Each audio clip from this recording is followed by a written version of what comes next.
Sir हम जुगाड़ लेके आए हैं। जय हिंद, गुड इवनिंग। आप सभी का फिर से हमारा YouTube channel ZFR English classes में स्वागत है।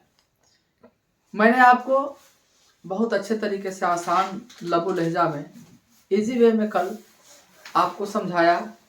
हैज, हैव, हैड के साथ सिर्फ आपको नाउन लगा देना है। उसके बाद जितनी मर्जी आप अंग्रेजी बोलते रहें, आपको हैज, हैव और हैड के बाद नाउन लगा देना है और उसका अर्थ होता था किसी के पास कोई चीज का होना। आज मैं आपको जो समझाने वाला हूं वो बहुत ही रोचक सेंटेंसेज हम बताने वाले हैं। इससे पहले हमारी एक छोटी सी कंप्लेन है आप सबसे।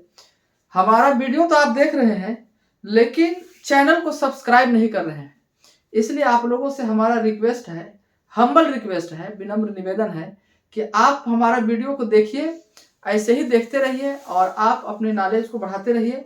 लेकिन हमारा जो चैनल है उसको सब्सक्राइब करना ना भूलें, बेल आइकन को दबा दीजिए ताकि हमारा जो भी वीडियो बने वो सबसे पहले आपके पास पहुंच जाए। मैं पूरा वीडियो सीरीज वाइज बना रहा हूं ताकि आपको कोई चीज छूट ना पाए। एज का सभी लोग का, आप यूट्यूबर का किसी को उठा के देखिए, एक दो वीडियो में सबने खत्म कर दिया, लेकिन मैंने उसके लिए 5 वीडियो बनाए हैं, 4 वीडियो, इसलिए कि ताकि आपको अच्छा से समझ में आ जाए। इसलिए आइए आज एक नया स्ट्रक्चर आपको मैं दिखाता हूं, काफी रोचक होने वाला है, बहुत दिलचस्प है, बिल्कुल आसान लगेगा आपको, ऐसा लगने लगेगा आपको कि अब अंग्रेजी में कुछ जानने लगा हूं। तो देखिए हमारा स्ट्रक्चर आज क्या है। हमारा स्ट्रक्चर है has to, has to, have to और एक होगा हैड टू। ये has to, have to, had to. इसका अर्थ बता रहा हूं आपको, मैं स्ट्रक्चर बनाऊंगा, सेंटेंसेस बनाऊंगा तो आपको ज्यादा अच्छे से समझ में आ जाएगा। हैज टू, इसका अर्थ है पढ़ता है। हैव टू, इसका भी अर्थ है पढ़ता है।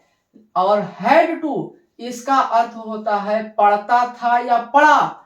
इसका अर्थ है भी होता है, इन दोनों का अर्थ है भी होता है और इन दोनों का अर्थ, इसका अर्थ पढ़ता था, मैं लिख देता हूं, इसका अर्थ होता है पढ़ता था या पढ़ा। दो में से दोनों अर्थ सही है। अब इसका देखिए आप, इन दोनों का क्या अर्थ होगा। ये एक वचन के साथ आपको लगाना है, थर्ड पर्सन सिंगुलर नंबर के साथ आपको हैज लगाना है। याद रखिएगा आप, ही, सी, इट, किसी का नाम आ जाए जिससे सिंगुलर का मतलब क्या है, जिससे एक होने का पता चले, थर्ड पर्सन। लेकिन आई के साथ आप नहीं लगाएंगे, आई सिंगुलर तो है जरूर लेकिन वो थर्ड पर्सन का नहीं है, वो फर्स्ट पर्सन है। और ये जाएगा आपको प्लूरल नंबर के साथ इंक्लूडिंग आई, तो प्लूरल नंबर के साथ आपको क्या लगाना है, हैव टू लगाना है। और इसके साथ आपको वर्ब का कौन सा फॉर्म रखना है, फर्स्ट फॉर्म रख देना है। वर्ब का प्लस वर्ब का फर्स्ट फॉर्म रख देना है। वर्ब का कौन सा फॉर्म रख देना है, प्लस वर्ब का फर्स्ट फॉर्म। आपको किसको रखना है, फर्स्ट फॉर्म को। यहां पर भी आपको वर्ब का क्या रखना है, वर्ब का फर्स्ट फॉर्म रखना है। फर्स्ट फॉर्म समझ रहे होंगे, जैसे गो, वेंट, गॉन तो गो, ईट, एट, ईटन तो आपको ईट को रखना है, कम, कैम, कम तो आपको कम को रखना है, और सी, सा, सीन तो आपको सी को रखना है। इस तरीके से आपको फर्स्ट वाले को रखना है, फर्स्ट वर्ब का प्रथम रूप को रखना है, प्रेजेंट फॉर्म को रखना है आपको। तो अब मैंने क्या कहा, हैज टू, हैव टू, इस दोनों का अर्थ है पढ़ता है या सिर्फ है भी इसका अर्थ आता है। कैसे अर्थ आता है देखिएगा, बता रहा हूं। जाना है, आना है, खाना है, पीना है, नहाना है, पढ़ना है, देखना है, इस तरीके का अर्थ आएगा। या फिर उसी में आएगा पढ़ता है, कैसे मैं बता रहा हूं आपको। और यहां का आएगा पढ़ा या पढ़ता था। इन दोनों में से कोई भी आप ट्रांसलेशन करेंगे वो दोनों आपके लिए सही होगा। मैं रख रहा हूं एक दो सेंटेंसेज आपको बताने का कोशिश कर रहा हूं।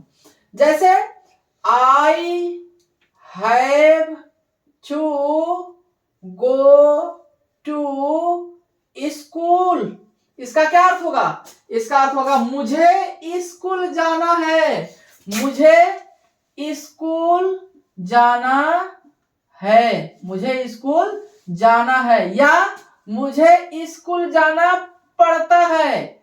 ये दोनों में से कोई भी आप ट्रांसलेशन करें सही होगा। अब आप कह सकते हैं कि सर मुझे जाना है, मुझे जाना पड़ता है, ये दोनों कैसे हो जाएगा, मैं बताता हूं। देखिए, दरअसल में एक्चुअली ये क्या है, ये बाध्यता को बताता है। बाध्यता आप समझते हैं ना, कंपल्सन को ये बताता है, उसकी मजबूरी को बताता है। मुझे स्कूल जाने का मन नहीं है, लेकिन क्या करूं, मुझे स्कूल जाना है, अर्थात मुझे स्कूल जाना पड़ता है, इसलिए I have to go to school, मुझे स्कूल जाना है, अर्थात मुझे स्कूल जाना पड़ता है।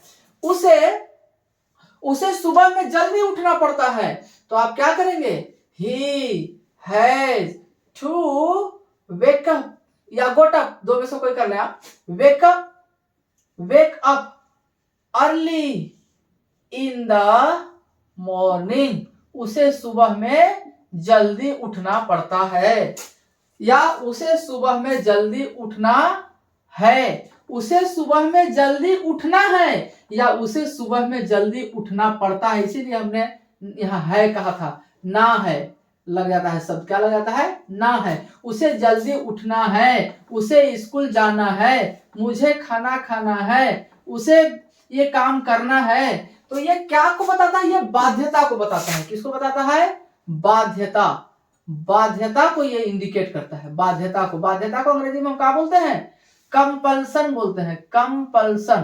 कंपल्सन यानी हम मजबूरी को दिखाते हैं, मन तो नहीं है लेकिन ऐसा मुझे करना पड़ता है। तो he has to wake up early in the morning, उसे सुबह में जल्दी उठना पड़ता है। इस तरह का सेंटेंसेज आप बना सकते हैं। आपने लिखना है राजू या Rahul has to come here daily, Raju को यहाँ रोज आना पड़ता है। Raju has to come means आना, हियर यहाँ, डेली यानी रोज, राजू को यहाँ रोज आना पड़ता है, या राजू को यहाँ रोज आना है। तो इस तरह का सेंटेंसेज अगर आपको बनाना हो तो आप धड़धड़ा करके बोल सकते हैं, बेहिचक, कोई दिक्कत नहीं है। हैज लगाइए, हैव लगाइए, टू लगा करके कोई वर्ब का फर्स्ट फॉर्म रख दीजिए, आपका इस तरह का अर्थ, ये शब्द, ये सेंटेंसेज देने में सक्षम हो जाएगा। अब आपको इसी में नकारात्मक बनाना है कि मुझे स्कूल जाना नहीं है, या मुझे स्कूल नहीं जाना है, या मुझे स्कूल नहीं जाना पड़ता है। तो आई हैव नॉट, बाध्यता नहीं है, I have not go to school, मुझे स्कूल नहीं जाना पड़ता है। He has not to wake up early in the morning, उसे सुबह में जल्दी नहीं उठना पड़ता है। Rahul has not come here daily, तो इसमें आप नॉट यहाँ लगा दीजिए। राहुल को रोज यहाँ नहीं आना पड़ता है। तो ये नहीं वाला सेंटेंस हो गया, नकारात्मक हो गया। शुरू वाला जो बताया तो सकारात्मक है, आप उसको बोल सकते हैं। नकारना है आपको, नहीं कहना है, नो कहना है आपको, तो आप नॉट लगा दीजिए हैज के बाद। अगर इसी को आपको इंट्रोगेट करना है कि क्या तुम्हें स्कूल जाना पड़ता है, ये जैसे यहाँ है, इसको करता हूं मैं कि क्या मुझे स्कूल जाना है, या क्या मुझे स्कूल जाना पड़ता है, तो ये हैव जो है ना, ये हैज है ना, इसको आपको पहले लिखना है। कैसे, have I to go to school, क्या मुझे स्कूल जाना पड़ता है। इस तरह से ये प्रश्नवाचक बन गया, आपका इंटेरोगेटिव सेंटेंसेस बन गया। क्या उसे सुबह में जल्दी उठना पड़ता है, तो has he to wake up, has he, याद रखिएगा इसको, to wake up early in the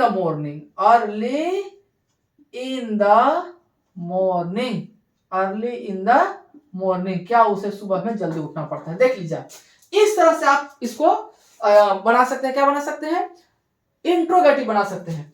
अगर आपको कहना है कि उसे कब उठना पड़ता है, कब कहाँ क्यों कैसे आ जाए, तो आप उसके लिए कब कहाँ क्यों कैसे के लिए पिछला वीडियो में देखिए मैंने बताया, उसको पहले ही लगा दीजिए आप व्हेन।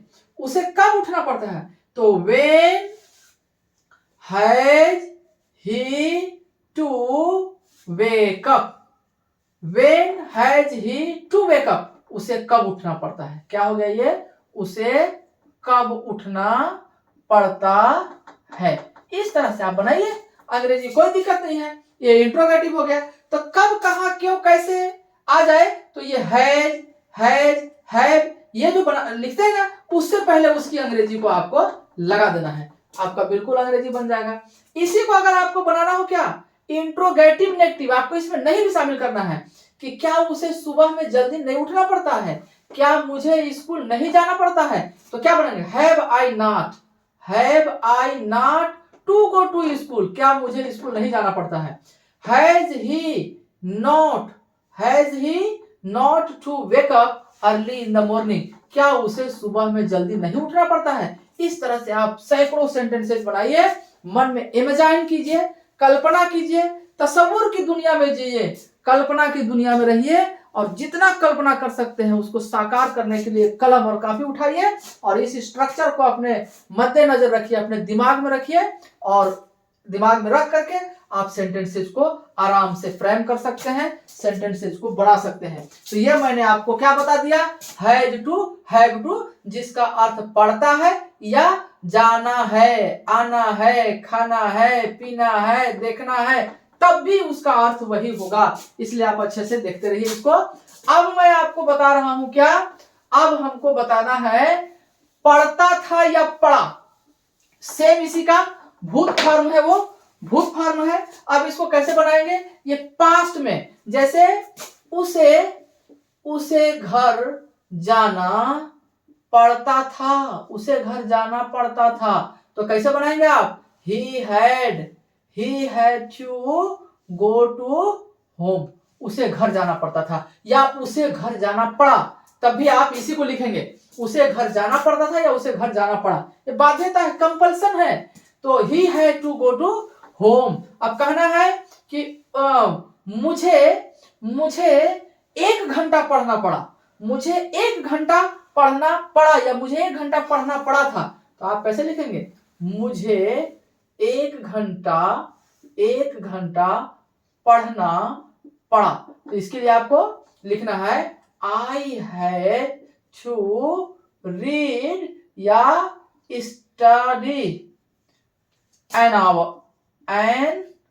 आवर लिख दीजिए, 1 घंटा, मुझे 1 घंटा पढ़ना पड़ा, I had to read an hour, I had to study an hour, मुझे 1 घंटा पढ़ना पड़ा था या 1 घंटा पढ़ना पड़ा। इस तरीके से आप इसको सवाल को हल करेंगे, बहुत आसान है, बहुत बेहतरीन है। अब आप हमारा पहला वीडियो अगर देखे होंगे तो पहला वीडियो से लेकर के ये जो बना रहा हूं इससे पहले तक का वीडियो अगर आपने देखा होगा, मैं पूरे दावे के साथ कह सकता हूं आपका कॉन्फिडेंस लेवल जरूर बढ़ा होगा, क्योंकि मैंने पूरी शिद्दत के साथ, पूरी एनर्जी के साथ और पूरा इंटरेस्ट के साथ, हमने 100% इंटरेस्ट अपना उसके अंदर इन्वेस्ट किया है आपको समझाने के लिए। आपको ऐसा जरूर लग रहा होगा कि हम अंग्रेजी नहीं जानते थे लेकिन अब मुझे बहुत अच्छा आने लगा है, या हम कुछ जानते थे तो अब बहुत अच्छा आने लगा है। आप हमारे वीडियो को ऐसे ही देखते रहें, और बिल्कुल रात में आप आराम से बिस्तर पे चले जाइए, सोने से पहले हमारा वीडियो को आप आधा घंटा देख लीजिए।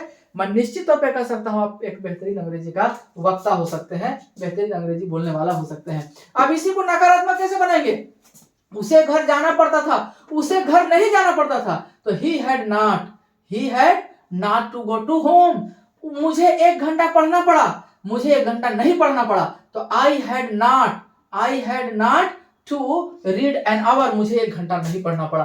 तो इस तरीके से आप सेंटेंसेस बनाएं। अगर आपको प्रश्नवाचक बनाना है, ये नकारात्मक हो गया, शुरू में अफर्मेटिव हुआ सकारात्मक, अब नकारात्मक मैंने बताया। अब इसी को इंट्रोगेट अगर आपको करना है कि क्या उसे घर जाना पड़ा या क्या उसे घर जाना पड़ा था, तो आप कैसे बनाएंगे, had he to go to home, क्या उसे घर जाना पड़ा या क्या उसे घर जाना पड़ा था। अब कहना है क्या मुझे 1 घंटा पढ़ना पड़ा, क्या मुझे, अब इसमें एक बात ध्यान दीजिएगा, ये हैड टू जो है ना, हैड टू जो मैं लगा रहा हूं, ये देखिए ही के साथ लगा रहा हूं, आई के साथ लगा रहा हूं, कोई भी वर्ब आ जाए और कोई भी सब्जेक्ट आ जाए यहाँ पे बाध्यता नहीं है कि एक वचन के साथ ये लगाना। जैसे यहाँ मैंने बताया था कि ही सी इट के साथ हैज टू और बाकी के साथ हैव टू लगाना है, यानी यहाँ पे थर्ड पर्सन सिंगुलर नंबर के साथ आपको लगाना है, और यहाँ आपको प्लूरल नंबर के साथ लगाना है आपको हैव टू। लेकिन यहाँ वैसी बात नहीं है, आप सब के साथ हैड लगाइए, कोई दिक्कत नहीं है, क्योंकि ये सूत्र इसका कहता है कि पास्ट में अगर हो तो इसके साथ आपको इसकी तमीज नहीं करना, इसका डिफरेंट नहीं करना, आपको सबके साथ ही करना। Had he to go to home, क्या उसे घर जाना पड़ा। और अगर आपको लिखना है कि क्या मुझे 1 घंटा पढ़ना पड़ा, तो आप लिखेंगे had I to read an hour HOUR hour, क्या मुझे 1 घंटा पढ़ना पड़ा। तो इस तरह से आप इसको बना सकते हैं। अब इसी में अगर आपको क्या करना है, इंटरोगेटिव नेगेटिव बना देना है आपको, ये इंटरोगेटिव है, प्रश्नवाचक है, तो आप क्या करेंगे, उसके लिए आपको नॉट कहां लगा देना है, ये जो करता है ना आपका, उसके बाद आपको हैड ही नॉट टू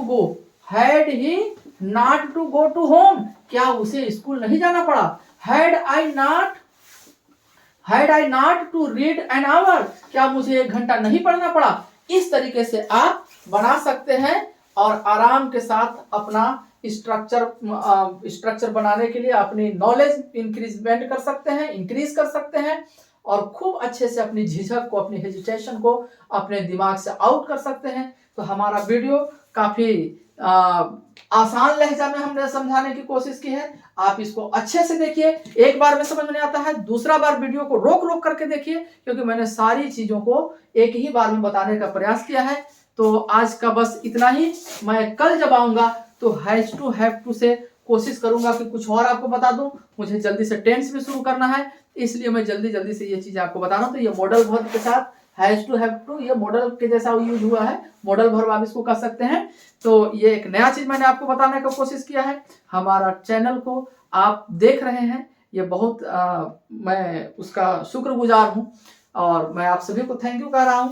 लेकिन आप सब्सक्राइब नहीं कर रहे हैं, आप हमारे चैनल को सब्सक्राइब करें, लाइक करें, कमेंट करें। बस आज इतना ही। जय हिंद, जय भारत।